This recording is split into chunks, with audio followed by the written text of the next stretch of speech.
Hello friends, छाया super kitchen मध्ये तुमच्या सर्वांचं स्वागत आहे। तर आज आम्ही कुठेतरी बाहेर चाललो आहोत आणि आमची परी सुद्धा आता बाहेर जायला रेडी झालेली आहे। विचार परी, कशी दिसते मी? सांगा सगळ्यांनी कमेंट करून की आमची परी कशी दिसते। तर आज आता आम्ही 2 दिवसासाठी बाहेर चाललोय। तर कुठे बाहेर चाललोय हे तुम्हाला सर्वांना कळेलच। तर चला आपण आता कुठे फिरायला जातोय तर ते आपण पाहूयात। बोल, मी कशी दिसते? सगळ्यांनी आमच्या सोबत फिरायला चला। मोठ्याने बोल, टाटा कर सगळ्यांना। गणपती बाप्पा मोरया, मंगल मूर्ती मोरया, परी माते की जय, खाने पीने पिंसू बाबा की जय, खाने पीने की सोय। टाटा करा सगळ्यांनी। Bye bye bye bye. Paru, prince कुठे आले? कुठे आले? हा, इथे कुठे? हॅलो फ्रेंड्स, तर आत्ताच आम्ही इथे थांबलेलो आहोत रस्त्यामध्ये। खरं तर आम्ही चालू आहे आता गावी आमच्या, म्हणजे जुन्नरला। आणि इथे रस्त्यामध्ये आता हॉटेल प्रांजल म्हणून एक आहे, तर तिथे आम्ही आता नाश्ता करायला सर्वजण थांबलेलो आहोत। आणि आता इथून पुढे डायरेक्ट स्टॉप असणार आहे घाटामध्ये, माळशेज घाटामध्ये। तर चला आता आपण डायरेक्टली माळशेज घाटामध्ये भेटूया।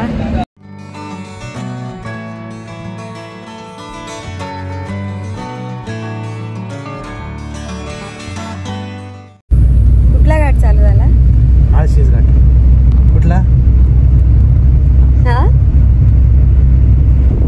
बोल, ए परूबाळ, माळशेज घाट चालू झाला ना आता।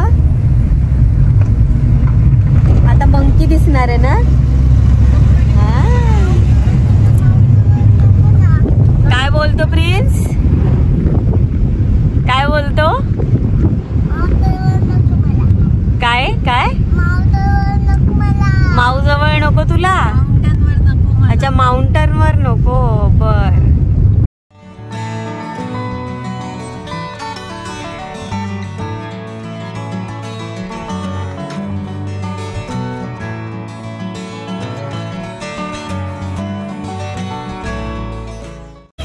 तर आता इथे आम्ही आलो आहोत ओझरच्या रस्त्याला। खरं तर आम्ही माळशेज घाटात थांबणार होतो पण नाही थांबलो। तर इथे आता आम्ही ओझरला आलेलो आहेत। तर आता गणपती बाप्पाचं दर्शन घेऊया।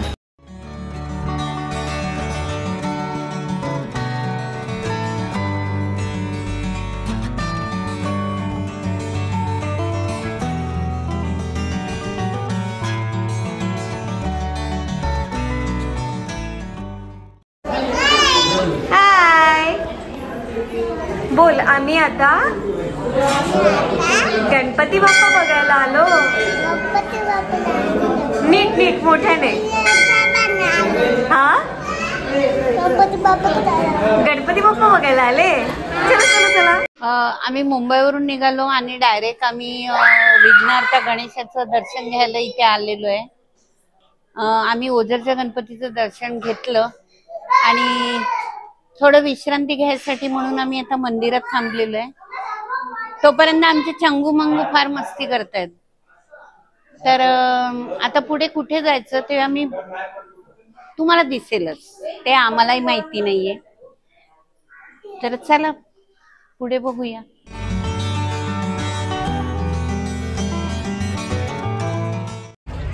आणि इथे मस्त असा पाण्याचा व्ह्यू आहे आणि इथे आम्ही थोड्या वेळ मस्त टाइम स्पेंड करतोय आता आणि खूप मस्त वाटतंय पाण्याच्या ठिकाणी।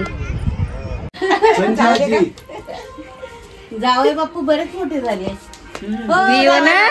एवढा मोठा आला।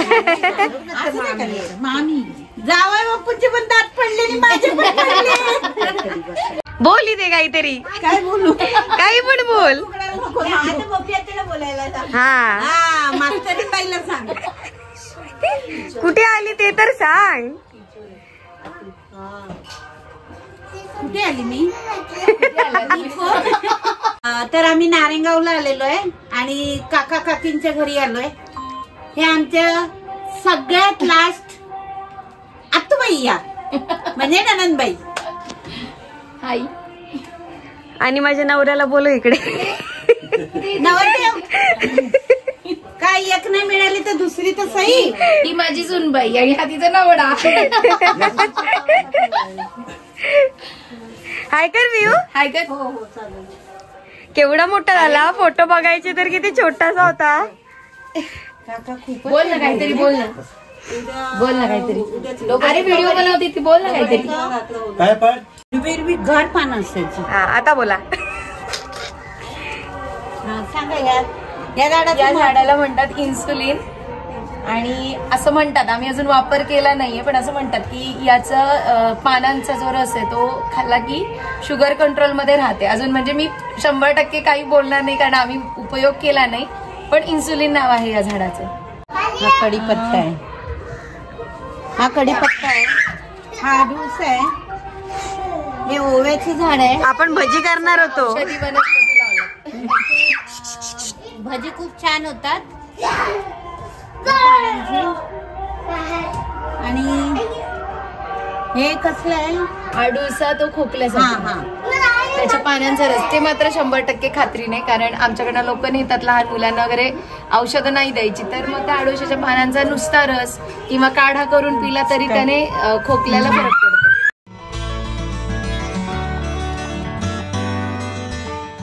वाव, काय सुंदर मंदिर आहे ग. खूप मस्त मंदिर आहे.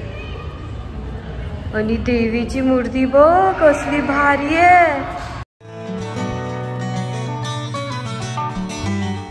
तर आम्ही आता विघ्नहर्त्याचं दर्शन घेऊन इथे नारायणगावला आलेलो आहे.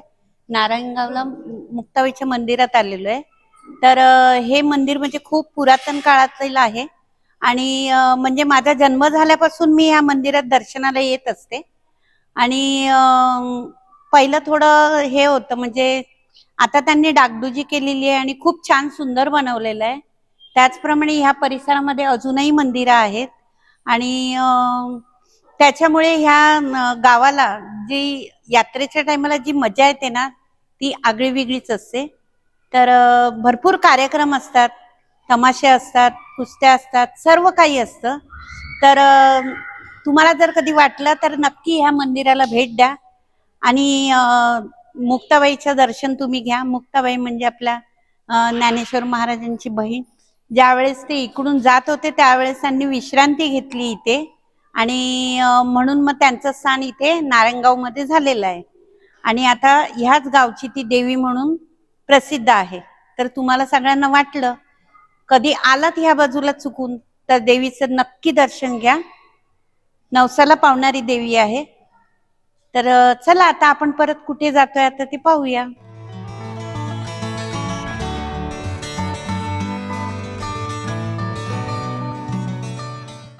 तर चला आताच मुक्ताबाईचं दर्शन घेऊन आपण आलेलो आहोत आणि आता इथेच जोगेश्वरी मिसळ इथे आम्ही मिसळ खायला आलेलो आहे. तर पहिल्यांदाच आलोय, तर बघूया टेस्ट कशी आहे त्याची. जोगेश्वरीची मस्त मटकी भेळ खाऊन झाल्यानंतर गेलो आम्ही अन्नपूर्णा भेळ या शॉपमध्ये. तिथे गावची सगळ्यात फेमस अशी भेळ मिळत असते. म्हणजे आम्ही जेव्हा पण गावी जातो ना तर आम्ही त्या शॉपमध्ये जाऊन भेळ घेत असतो. आम्ही दुसरीकडे कुठेच जात नाही कारण आम्हाला सर्वांना फक्त तिथलीच भेळ आवडते. आणि त्यानंतर आम्ही गेलो दत्त मंदिरामध्ये कारण त्या दिवशी होती दत्त जयंती. तर आमचं सर्वांचं तिथे छान दर्शन झालं आणि त्यानंतर आम्ही महाप्रसाद सुद्धा घेतला आणि आम्ही सगळे जेवून झाल्यानंतर गेलो आमच्या काकांच्या घरी. तर आता आम्ही आलेलो आहोत काकांच्या घरी. तर आत्ताच आम्ही दत्त मंदिरात जाऊन आलो कारण आज दत्त जयंती होती आणि तिथे प्रसादही घेऊन आलो आहोत. आणि आता काका चाललेत गाईचं दूध काढायला. तर या प्रिन्सला आणि परीला कसं काढतात ते बघायचं होतं. सो आता आम्ही त्यांना दाखवायला जातो आणि तुम्ही सुद्धा बघा. हे बघ इथे आता ना दूध काढणार आहे काऊचं. परी तू जाते करायला? जा की ग. जाते काऊकडे जाते? हा जाते काऊकडे? जा ना. भीती वाटते का रे?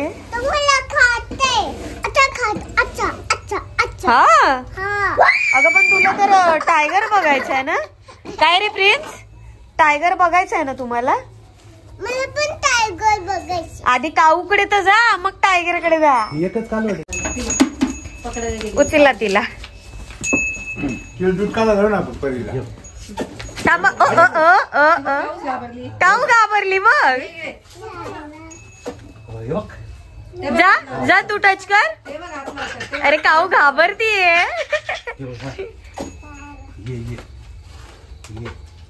बेबी आहे ते, बेबी आहे हे का. ते बघ आता कसं दुधू काढणार आहे. जा तिथे उभी राहा. ये पहिले. अरे दुधू मिळणार आहे. रात्रीची ओरडत असते ना दुधू दे दुधू दे. दूध पहिले ये ना ये ना. बघ ते बघ आता तुला दुधू दिसेल बघ.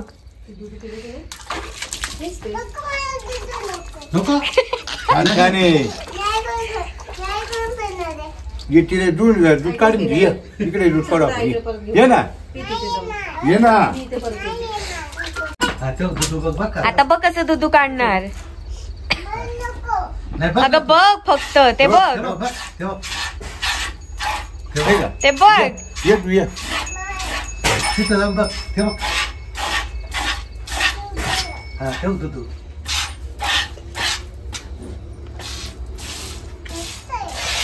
मस्त आहे. जा पिझ्झा मग. परी जा तू जा ना ग काढायला. ये ना परी ये. चल ये ना. दूध काढा दे. ये ये आज काढा जाऊ. जा ना आजोबाकडे जा. नाही स्वयंपाक करता येते ना. डेअरिंग नाही. बघितलं का परी. हे बघ काऊचं दुधू आलं. प्यायचं तुला का ग. तुला तर दुधू पाहिजे असतं ना. हे काय आहे. कडबा कुट्टी. कुट्टी ना. कडबा कुट्टी. कडबा कुट्टी.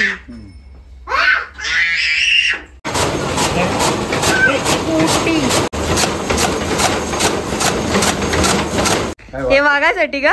मग बाबा रे बाबा. जुन्नर मध्ये ते वाघ कोंब आहेत म्हणून हे हत्यार. मग हत्यार कसे बनवून घेतले पाय. कसलो भारी आहे हे. केवढं मोठं आहे. जवळ येऊन करीन का काय. मग बापरे.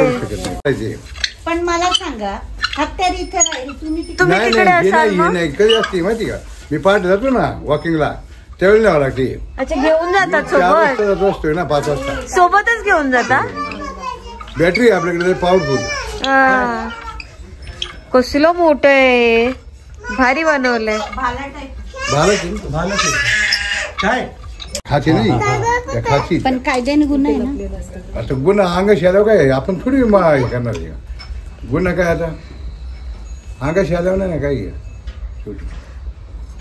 पण भारी धारधार आहे ते. खटकनी जर माझं पाय वाढलं होईल पण. बापरे. आतापर्यंत किती टायगर बघितले. कुणी मी हा टायगर नाही सांगतो. मस्त नाही आपल्याला म्हणजे खूप अगं नाही खूप बघितले. तर रात्री आम्ही काही एंड करू शकलो नाही कारण भयंकर थंडी होती आणि त्याशिवाय म्हणजे वाघांच्या भीतीमुळे बाहेर पडता येत नव्हतं. तरी पण मानसीने थोडंफार शूट केलं की गायांच्या जवळ कडबा कटिंग किंवा वाघापासून संरक्षणासाठी जे हत्यार वापरलं जातं ते लोक वापरतात ते सर्व काही दाखवलं. तर अशा प्रकारे आमचा कालचा दिवस पार पडला आणि आता एंड करायचं म्हणून मग आता थंडीमुळे सगळीजणं गारठून एका जागेवर बसली होती घरात. तर म्हटलं आपण सकाळी थोडं उन्हामध्ये कोवळ्या उन्हामध्ये करूया. तरी पण आत्ताही भरपूर थंडी आहे आणि तर चला आमचा हा व्हिडिओ तुम्हाला कसा वाटला. कालचा दिवस आमचा किती मस्त गेला हे तुम्ही पाहिलंच असेल. तर लाईक करा, शेअर करा आणि कमेंट करायला नक्कीच विसरू नका. ज्यांनी कोणी सबस्क्राईब केलं नसेल त्यांनी सबस्क्राईब करा आणि असेच आमचा अजून पुढचा व्हिडिओसुद्धा येईल की जो आजचा दिवस आमचा पौर्णिमेचा हा आम्ही दुसऱ्या मंदिरामध्ये तुम्हाला दाखवू. तर चला आता प्रातःविधी आवरून आम्ही मंदिरात जायची तयारी करतो.